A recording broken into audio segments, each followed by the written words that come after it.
नमस्कार सर्वांना, श्री स्वामी समर्थ.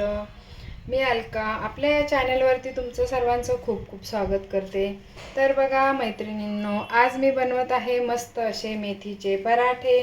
त्यासाठी मी इथे मेथी घेतली आहे, स्वच्छ धुवून घेतली आहे आणि आता मी हिला असं छान असं कट करून घेणार आहे. मेथी आपल्याला जास्त अशी बारीक नाही करून घ्यायची आहे, थोडीशी जी निवडली आहे ना तिला फक्त एकदाच असं कट करून घ्यायचं आहे, कापून घ्यायचं आहे. तर बघूया मी कशी बनवते हे. तर बघा मी इथे आता अशी मेथी कापून घेतली आहे. जास्त बारीक नाही करायची आहे मेथी आपल्याला, कारण यांना जास्त आपण बारीक बारीक करत गेलो ना सुरीने तर ती कडू होणार.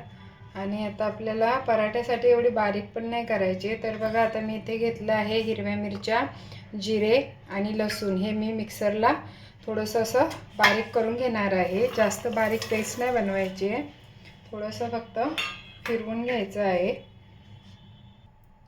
तर बघा असं मी हे बारीक करून घेतलं आहे. तर मी यामध्ये टाकून घेते.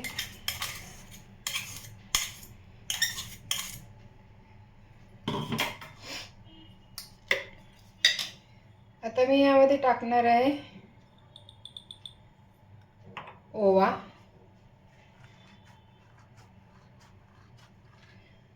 ओवा असा थोडासा हाताने चोळून टाकायचा आहे. आता टाकणार आहे हळद आणि थोडंसं धने पावडर. बस, मिरच्या टाकल्या आहे भरपूर म्हणून आता लाल मिरची वगैरे मी टाकणार नाही आहे. तर आता मी यामध्ये टाकून घेणार आहे 2 चमचे बेसन पीठ. 2च चमचे टाकायचे. आता मी टाकणार आहे गव्हाचं पीठ. तुम्हाला जितके पराठे बनवायचे त्या हिशोबाने पीठ घ्या.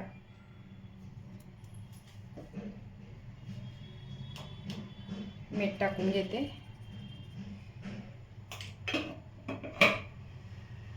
आता हे चांगलं मिक्स करून घ्यायचं आहे.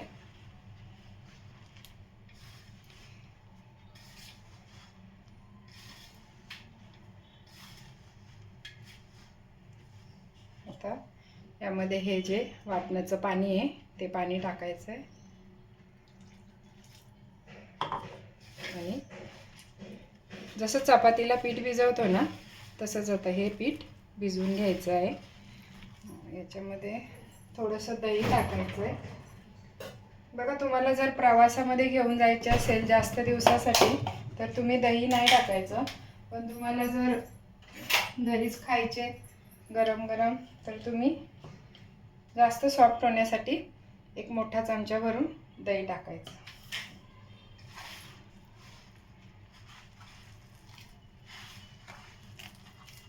चला तर मी आता हे पीठ भिजवून घेते.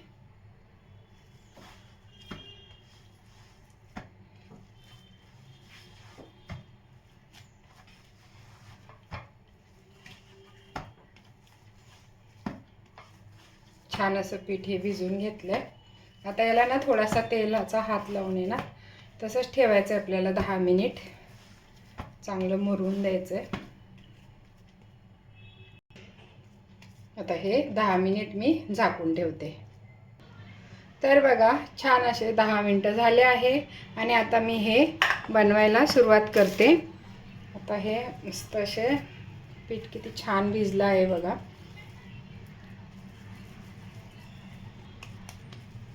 छान असा गोळा बनवून घ्यायचा आपल्याला. नंतर पिठामध्ये भिजवून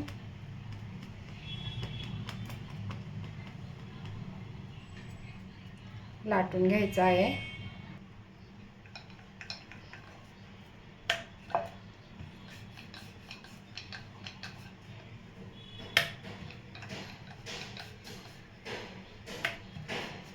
अशा प्रकारे तुम्हाला जेवढा मोठा पाहिजे छोटा पाहिजे त्याप्रमाणे तुम्ही याला लाटून घेऊ शकता.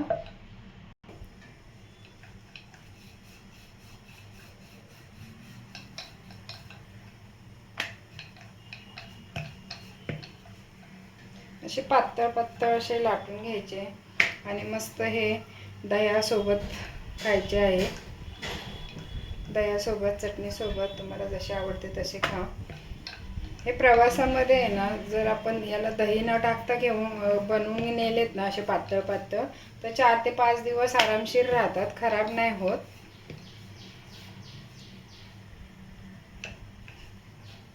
तर बघा आता हा बनवला आहे मी मस्त असा पातळ. आता मी हा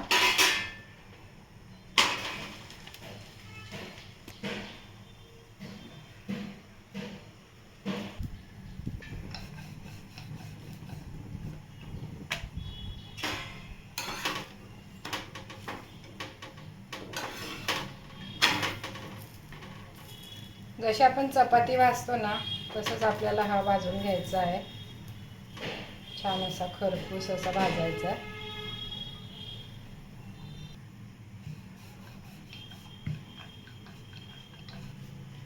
तुम्ही पण अशा प्रकारे बनवून बघा.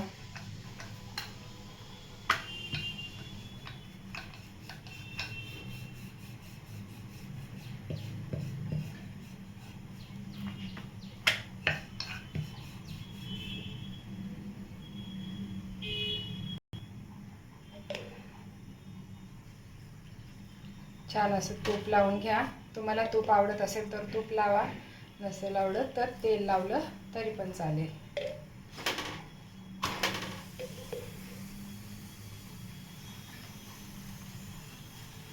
छान असे तुम्ही पण हेल्दी पराठा बनवून बघा.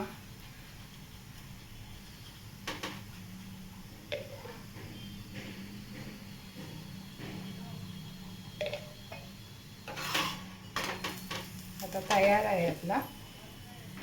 जास्त फास्ट गॅसवरती काय आपल्याला भाजायची नाही आहे हे, नाहीतर मग काय होतं, ही मेथी आहे ना ती खाली अशी याला लागली जाते, मग ते मेथीचा ना कडवटपणा असा कडवट वास येतो. तर बघा इथपर्यंतच आपल्याला आता हा भाजून घ्यायचा आहे. बघा छान असा तयार झाला आहे हा मस्त. आता मी हा काढून घेते आणि आता दुसरा टाकते. अशा प्रकारे तुम्ही पण नक्की बनवा. तुम्हाला व्हिडिओ कशी वाटली नक्की सांगा मला. व्हिडिओला लाईक करा, शेअर करा, सबस्क्राईब करा. थँक्यू सगळ्यांना.